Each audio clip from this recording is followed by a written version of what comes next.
Hey everyone, thanks for joining me. I'm Tim Laskus, and you're listening to The Tim Laskus Show, episode 73. Some of you out there have a website that is struggling with the Google ranking. Well, as you know, if you're not on top of Google, well, you might as well not even be out there because that is so important in today's business. And the answer to getting your website up to the top is Longtail Pro. They will give you all the keywords that rank the highest in Google.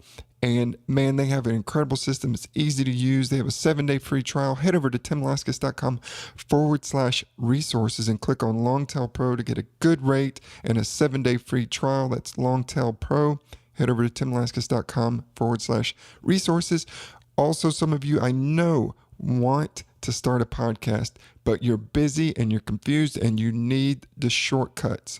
Podcast coaching is for you. I offer podcast coaching. I only have a limited space available. I may have to put you on the waiting list, but hey, go over there, sign up, and get it done. Podcasting is the thing to do right now. Oprah just jumped in, and so you know it is a virtual land grab right now. So don't wait. Start your own podcast today. Get podcast coaching at timlaskus.com. Now, on to today's featured guest, who is Jonathan David Lewis. And he talks about why learning to fail and manage fear is key to success. He's got great stories. He really understands what he's talking about. He's an author of Brand versus Wild, which is an awesome book that talks about branding and the importance of brand and how to build your brand. How many times can I say brand? I'm going to keep on saying it. Brand. Hey, anyway, he's also a Forbes contributor. He's a sought after speaker, like I'm struggling to speak right now. But anyway, overall, he's just a brand survival expert and he knows this stuff and he brings great value. So sit back and enjoy. The Tim Laskus Show, in search of entrepreneurial gold. Tim digs deep into the minds of his guests. Entertaining, down to earth, and informative. Now, here's your host, Tim Laskus. Hey, Jonathan, thanks for being on the show today. Hey, thanks for having me. Excited to be here. Yeah, you were telling me, I'm really excited to talk about this real quick. You were saying that you'd love to jump through the fire at these Spartan races and get all muddy and dirty and climbing. Tell the listeners a little bit about that. Yeah, it's something that really just gives me something to look forward to and keeps me in shape. And I've been doing it for a couple of years now. So working my way up, I just did, I started with the sprints, worked up to the super, which is the longer form, and hoping to do a beast one day, which is the half marathon with all the obstacles. But it's just a lot of fun. I kind of hate running. It's just, to me, kind of torture. But when you go out to these Spartan races, it feels like you're a kid again and you're doing a bunch of obstacles and you're at boot camp, but you just get to do the fun part, not the horrible hard part. So yeah, it looks super fun. Yeah, it's cool. I mean, you get to do all that cool stuff. You feel like a kid again. So you're crawling under barbed wire and you're climbing over walls and throwing spears, and it's just a lot of fun. And like I said, it gives me a reason to get up and go to the gym. Oh, yeah. I'll tell you, I'm sure you got to be in tip-top shape for that. And, I mean, it's got to be hard to learn how to jump through that fire. You ever catch your leg hairs on fire? It's hot. It's definitely hot. But by then, it's at the end. So by then, you're so ready to get through that finish line and collapse that I don't have much trouble getting through. Did you ever trip and fall in the fire? I have never been lit on fire yet. But maybe that's because I'm covered in mud by the time I get through it. Well, if you wanted some publicity, that might be the thing to do. I have hyperventilated because the water was so cold when you got to dunk under these muddy water. And oh my gosh, I guess I wasn't expecting it and about drowned in the muddy water, but never lit on fire. That'll be Okay. next time. Well, we could have a whole show on the Spartan race. I'd love that stuff. Mm-hmm. But in the meantime, tell the listeners a little bit about yourself and what are you currently working on professionally? Yeah. So I'm a Forbes contributor. I'm partner and strategy director here at McKee Wallworking Company, and we turn around stalled, stuck, and stale brands. So I've been doing the marketing, branding thing for a while.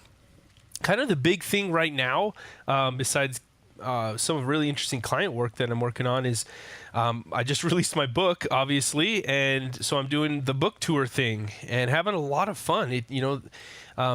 Sounds like people are really digging some of the new research that I've kind of put together and revealed here. And it just seems to really be hitting at the right time, where all of us are dealing with kind of the chaos in politics and chaos in technology and business. And everybody's sort of trying to grapple with what do we do? How do we actually have a career and build a brand and be a business leader when everything I rely on today is going to change tomorrow? And so the whole analogy with the wilderness and survival just seems to be resonating. So I'm having a ton of fun on this book tour, and getting to meet. And what's the title of your book? You. So Brand versus Wild, building resilient brands for harsh business environments. So it's really this marriage of our own proprietary research, which looks at the factors that affect growth in business. And we found out that it's highly correlated with the latest in survival psychology. So really fundamentally, there's almost no difference psychologically between a group of people that crash land on a mountain or are lost in the middle of a forest and you and I sitting in a room trying to tackle some sort of business challenge. We have a really predictable response to that disruption. Well, I'll tell you, it would certainly be a challenge. I forgot what that movie was, where they crashed into it was snowing and it was ice, and they ended up having to eat each other because they didn't have any food. That's Alive, and that's definitely one of the famous stories I draw on. That, it's famous for they have to, of course, turn to cannibalism to survive. And it's really an interesting story. That's the part that everybody knows about. Very few people know how they actually found their way to safety. Nobody came and found them. So essentially this team of rugby players are flying over the Andes. They crash land on top of the Andes, and many of them die in the crash, but there are several that survive. And what they find out is, on top of this mountain, there's nothing to eat. There's no vegetation. There's no animals. There's absolutely nothing. It's just frigid, cold ice and rock. And they had some, there's some crackers, and there was a little bit of wine on the flight.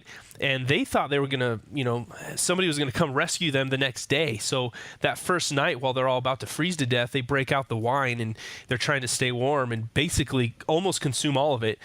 Well, the next day came, and then the next week came, and then 2 months later, they're still waiting. Nobody could find them.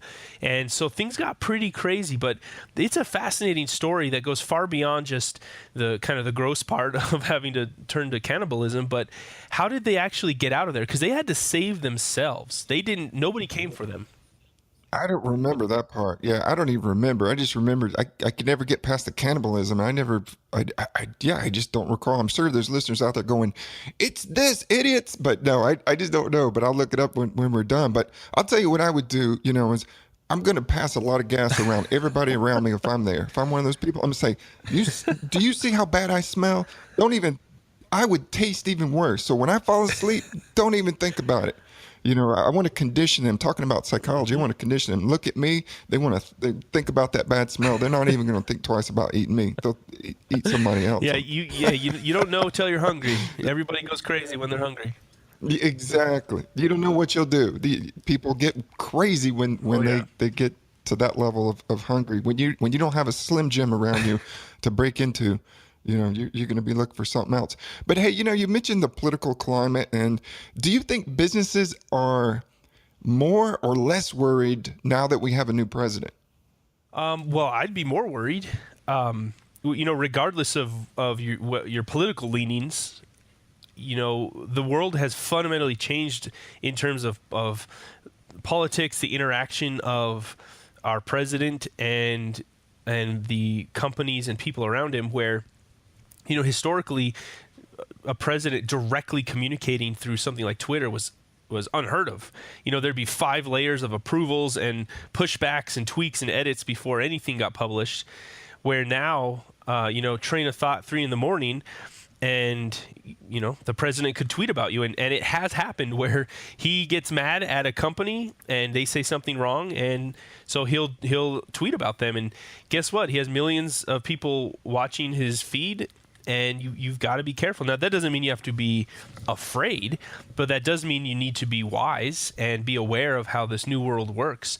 And that's just a good example of, Donald Trump, even if whether you love him or hate him, he disrupted politics, and he, deserves all the credit that Steve Jobs and Bezos and Elon Musk deserve for what they're doing, in that he went in there with hardly any money, and with a crazy plan, and he was able to get elected to president of the United States completely unconventionally, where you look at somebody like Jeb Bush, goes in there, has the family legacy, used to be a governor, has more money than he knows what to do with, spends all of it on traditional media, and barely gets anything out of it. Obviously doesn't go on to the next round. So I think one thing we can learn here is, regardless of who you are, you do need to pay attention to how every field is being disrupted today, and how even if you feel like you're not, or your industry isn't, well, I'm sorry, it's about to be, because that's the world we live in. And for an entrepreneur, for somebody who is looking to disrupt, this couldn't be a more exciting time. Because when things are changing, that's when you can create a new market, new value. That's when you have the opportunity to change the status quo. 30 years ago, it was very, very difficult, comparatively, to do half of what we're able to do now from our living room in our underwear.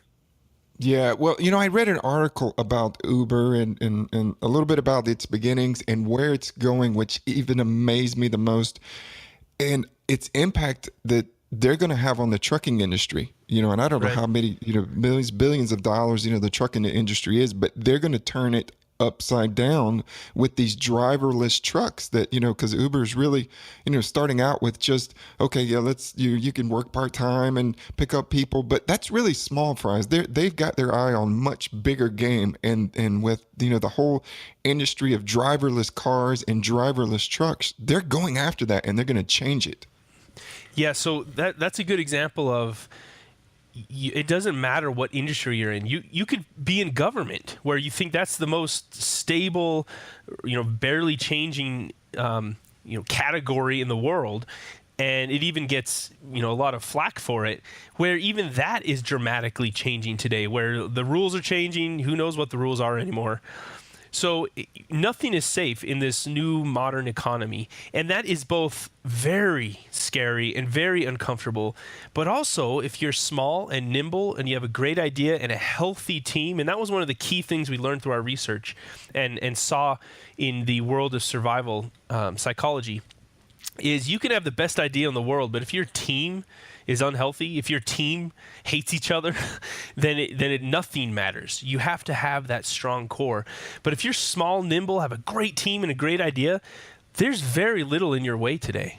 Yeah, and I think, you mentioned the team, and many times people in small businesses more so will hire, whoever the owner or the, kind of the leaders are, will hire other people that are just like them. And so then they have a bunch of thinkers that are thinking just like them, and then they're the ones that get caught in the tsunami. Mm-hmm. Instead of getting maybe younger or people who have different ideas and philosophies that can help them grow and figure out where is this storm coming from and how do we avoid it. Yeah, I think that's a really good point. One thing that we saw in the research is that when you're lost in the wilderness, and kind of the simplest idea is, we've all done this. You go camping and maybe you lose your way on a trail somewhere. One of the first things to happen is, of course, physiologically, your heart's pumping, your adrenaline's going, and your rational part of your brain moves control to the irrational part of your brain, and you start making really bad decisions. You start losing yourself in many regards. And the idea of losing your perspective, losing your bearings, is fundamental when you're lost in the wilderness, because one of the really fascinating pieces of research we found was, we've all heard that people walk in circles when they're lost. Well, somebody decided to go test it, and they dropped groups of people. They dropped individuals in the forest, they dropped individuals in the desert, and then they put GPS on them, and they told them, okay, try to hike out of here, try to get to civilization. And they tracked them, and what they discovered were people walk in circles. And the big difference between those that walked straight and those that walked in circles was whether it was overcast or whether it was nighttime or daytime. Because when it's overcast, you don't have your bearings. You can't see the sun or the moon. When it's nighttime, obviously the sun has set. So losing your bearings, not having them, is everything. And if you're only hiring people like yourself, you don't have that perspective. You have to connect. You have to get outside yourself in this new economy. Otherwise, you'll get stuck in your rut, and you may not even know it because everyone likes themselves. Everyone likes to hire themselves. You'll get stuck in the rut. And that's why diversity is so important, because it brings in so many different, fresh, new perspectives that can make you more resilient and adaptable. Yeah, and kind of where I thought you were also going to go is talking about, and you did briefly touch upon it, when people are in situations where there's a heightened sense of alertness, almost in that fight or flight kind of, response, people tend to make poor decisions sometimes, when there's, Yerkes Dodson, they had a theory of when there's a higher rate of kind of stress on the person, that there's a correlation between as your arousal rate goes up, your ability to think clearly goes down. And so for many people is when you're feeling threatened, you have to be able to control those adrenal glands and control your breathing and help bring that heart rate down so that you can think clearly in times of stress. And many times, and I work with professional athletes, and I help them when they line up on the line, at an event. Many times, they train, for years and years, for this moment, and they may perform poorly because they allowed that kind of anxiety and tenseness of the moment to kind of get a hold of them. And so for them to be able to think more clearly, is they got to bring that arousal rate down, be able to just kind of manage that stress so they can make better decisions. And I think with companies, sometimes they just kind of get overexcited about, oh my God, the world's coming to an end. What are we going to do? And then they just make a poor decision. Absolutely. So did you see the news about the climber who solo climbed that sheer wall in, Yellowstone? No, I didn't see it. No. So very famously, incredibly, this climber, I forget his name, just maybe last week, they went out and filmed him, and he free climbed half a mile up this vertical mountain where most of the way the only outcropping was maybe half an inch of rock, and he did it without any ropes or anything. And it's essentially equivalent to running the 4-minute mile, where people thought it was impossible. And they actually, some researchers took him and decided to test his own ability to deal with fear. And according to their tests, either he literally feels no fear, or he has such control over his fear that they couldn't measure any of those arousal rates that would normally be associated with their test. So that's a good example of, as you're climbing a sheer mountain half a mile straight up, if you allow any fear, which is very, abnormal, because it's normal. You should be afraid when you're on the side of a cliff. Yeah, look down. It's like, I'm going to die any second. So he's only able to do that incredible feat because he was able to control his fear, literally, and which has those physiological underpinnings so well. And that's something that a survivalist will tell you when your heart rate's going, when all those chemicals are rushing through your blood and you're thinking illogically, the first thing you have to do, and this is true in business, the first thing you have to do is stop. And that's an acronym: stop, think, observe, plan. And this is why it's so hard. When you're thinking illogically and you're pumped full of those hormones and chemicals, that's the last thing you want to do. You want to just run. You want to try to get out of there. You want to save yourself. When really you have to take the appropriate amount of time to stop, sit down. And then once you've stopped and you've allowed sort of your irrational part of your brain to move back to the rational part of your brain and regain control, then you can look up and observe. And this is key, because this is about perspective. You need to observe your surroundings. In the wilderness, that's, all right, did I bring any supplies? Do I have a power bar? Did I tell anybody where I am? Does anybody even have a clue? All of those sort of questions.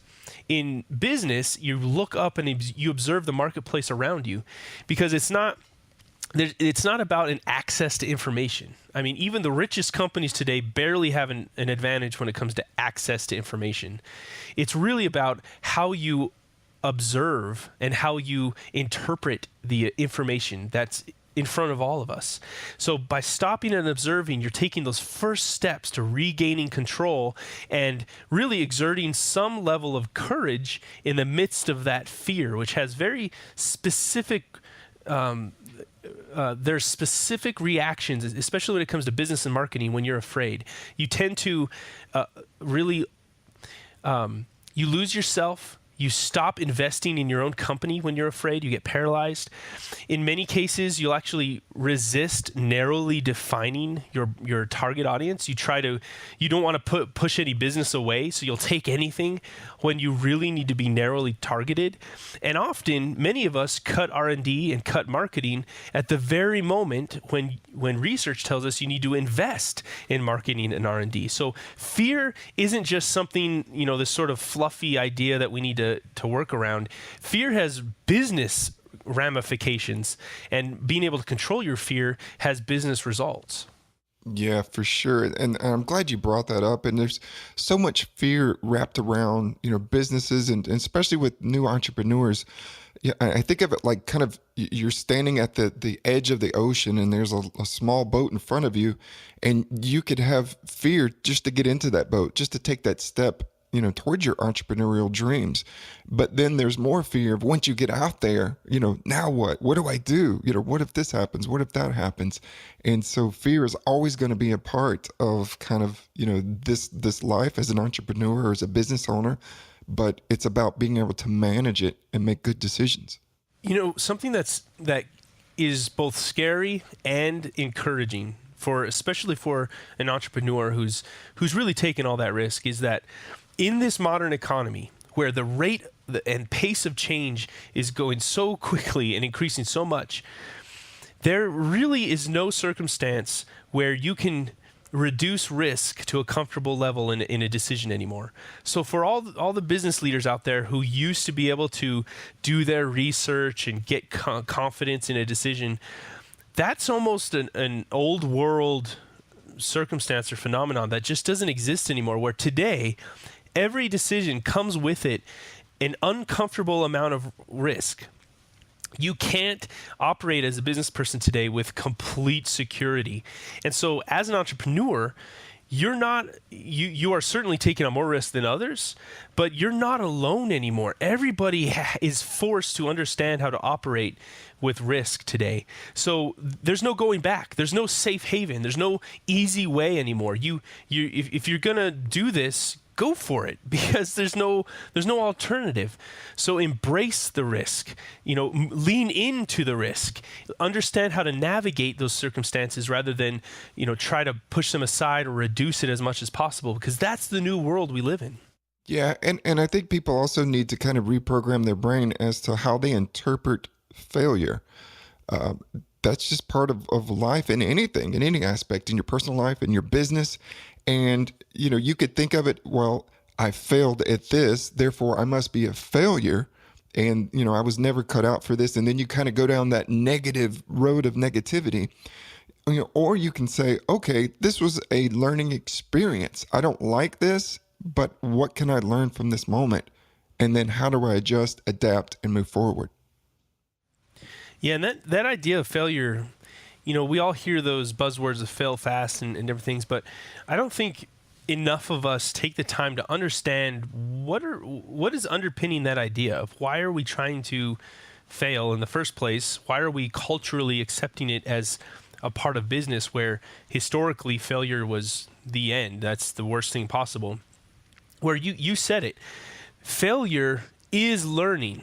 You do not learn unless you fail. And if you can go all the way back to grade school, in every part of your life, you never learned a single thing unless you struggled with it, unless you did it wrong and then learned how to do it right. There is no learning outside of failing.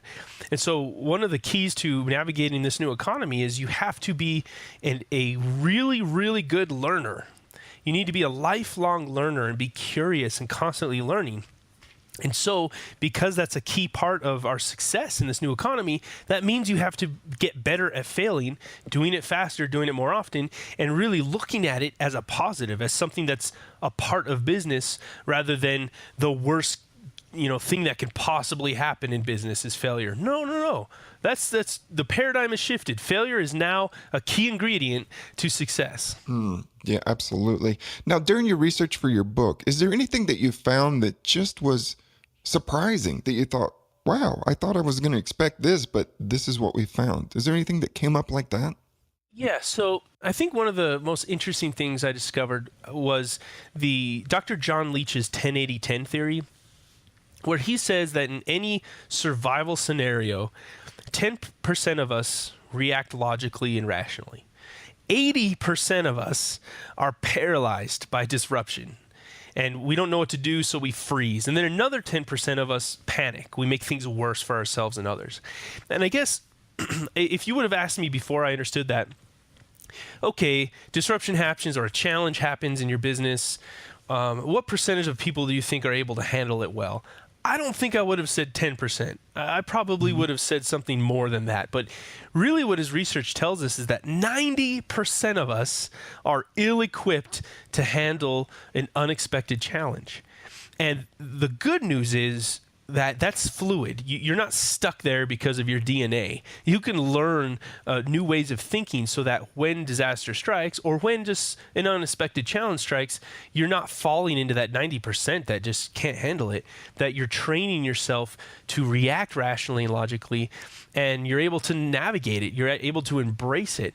So that, I think, was really fascinating to learn, that people in general just are not prepared. And one of the most interesting stories that kind of stunned me was there's famously this Manchester disaster in the 1980s where there's a plane full of people about to take off at an airport, and a fire erupted on the airplane.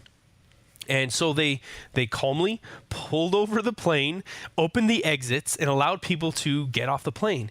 Yet many, many people on that airplane still died because they were that 80%. They froze. They literally just sat in their seats as the smoke took over the plane and the fire consumed them, where they had ample opportunity to get off. Now, why? It wasn't because they weren't healthy enough to get up and get out of there or all that stuff. It was because they were unprepared. They weren't in the right state of mind. They weren't expecting to be disrupted. And I think that's a really valuable lesson to all of us, that you will have hardship.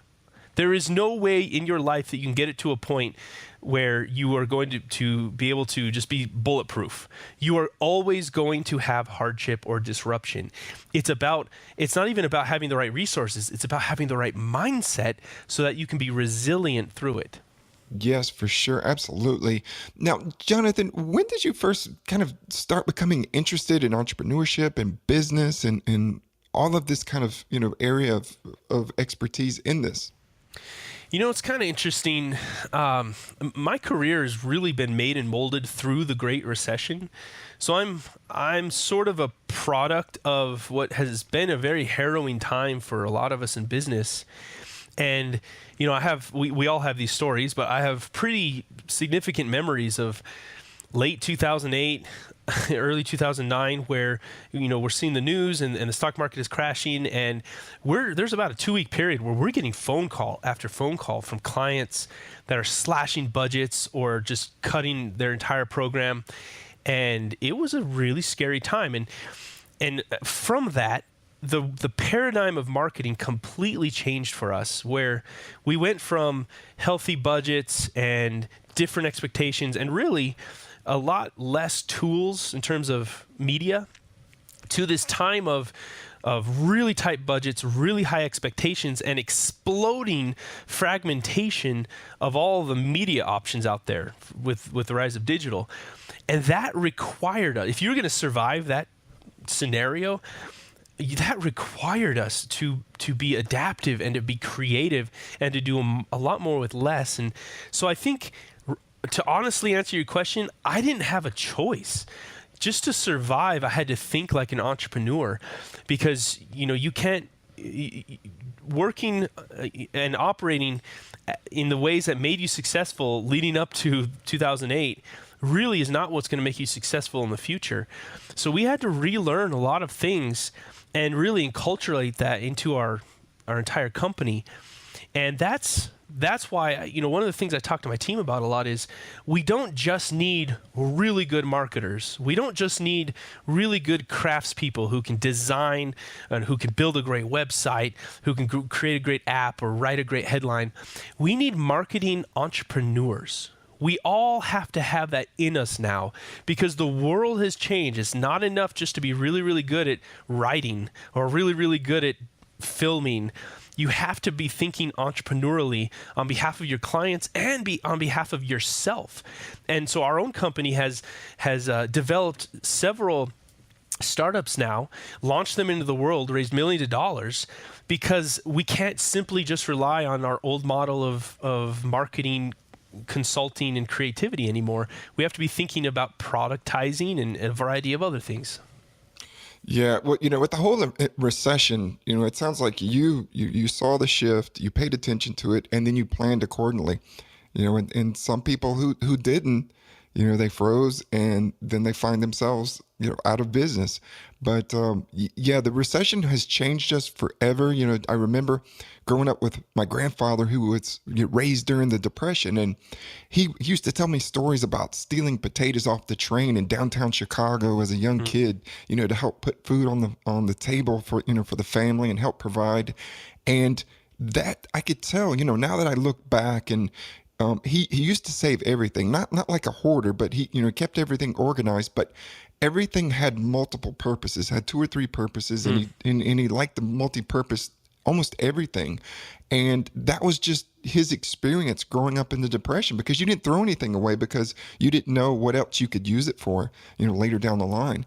And I think with the recession, it is everyone that's lived through this has also been changed. Many people thought, oh, well, the recession's over, we'll go back to the way we were. No, we're not going back. It's changed us forever. It's really interesting you bring up your grandfather and the Great Depression.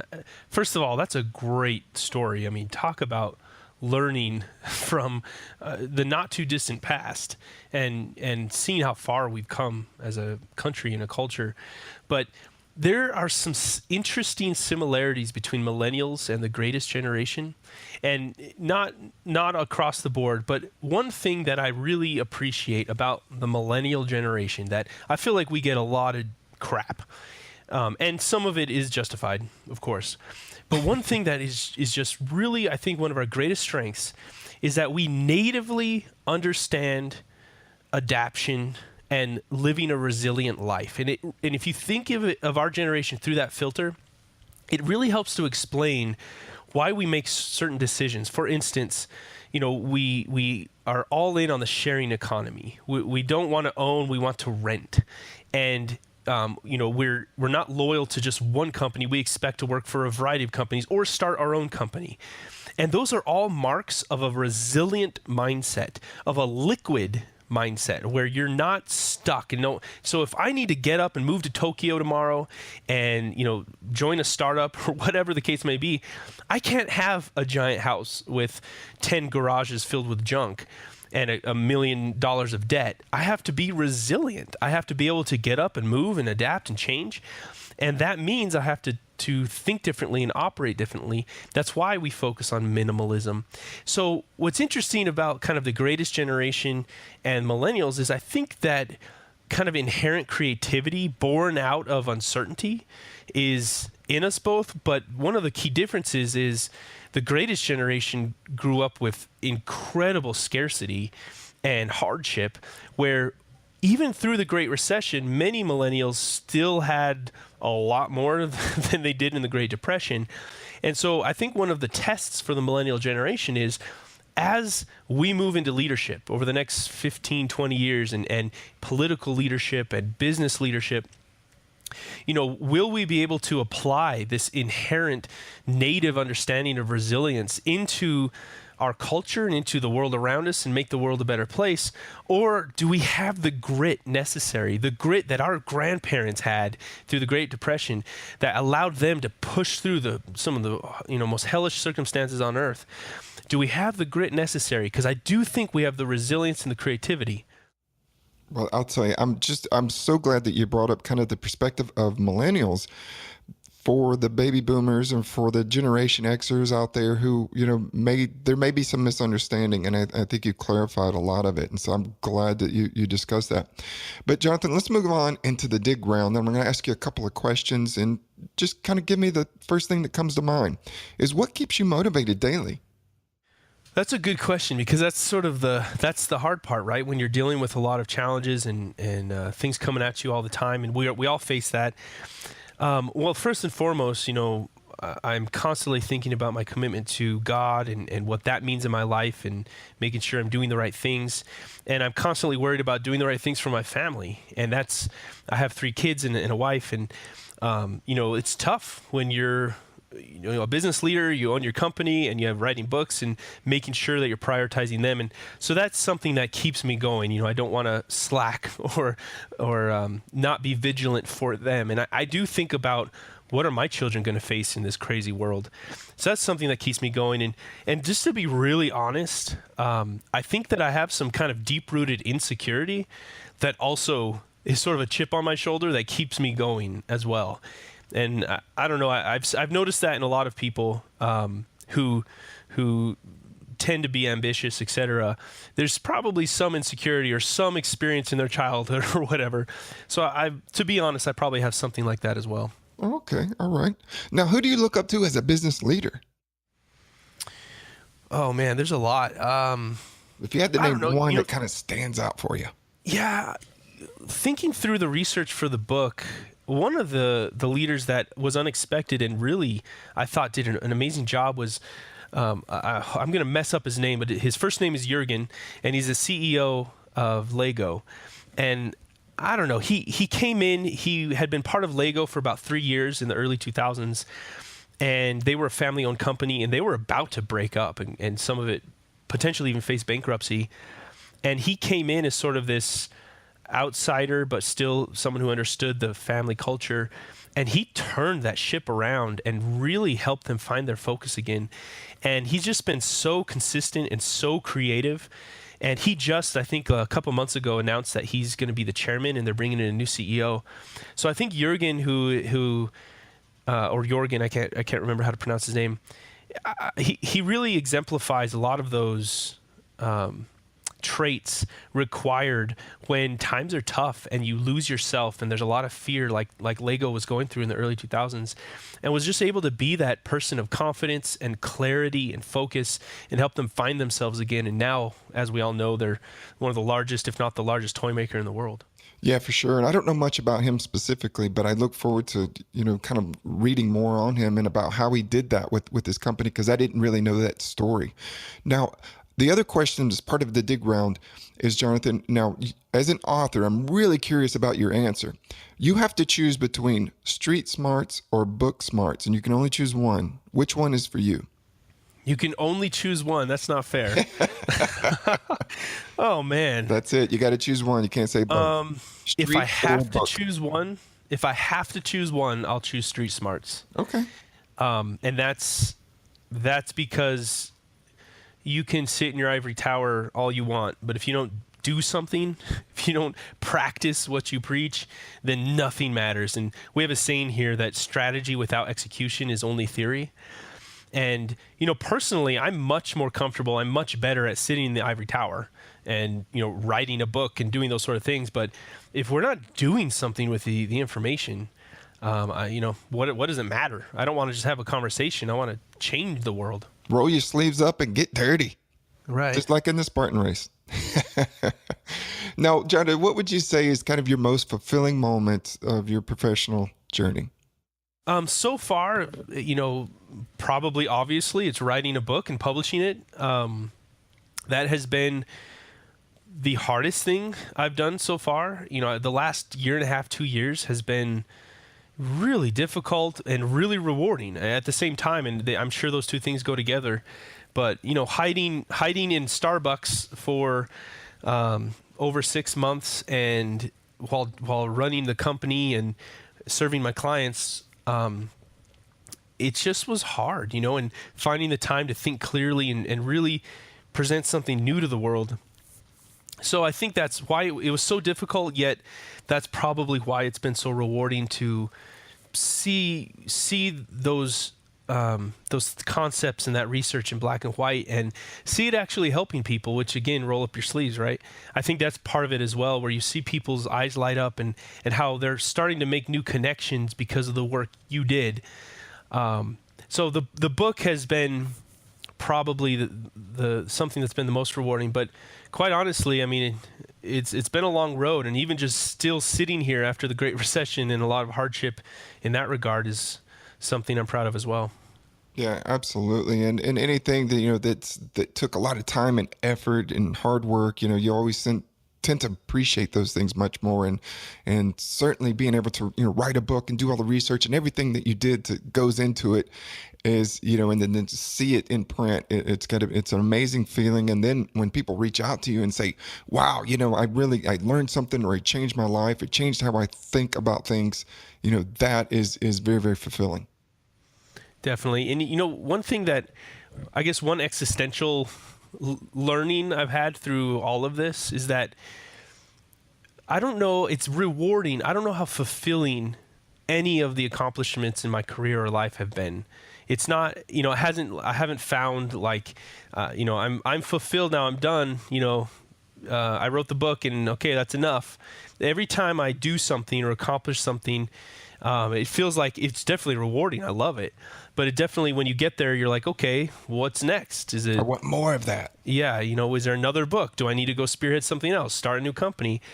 So that, I think fulfillment has been a different journey for me rather than my career, which has been rewarding. Yeah, got you. And certainly for entrepreneurs, you never kind of are fulfilled fully. It's always, about, okay, it feels good, but now I want more. I want to help more people and just continue on. And so it never stops.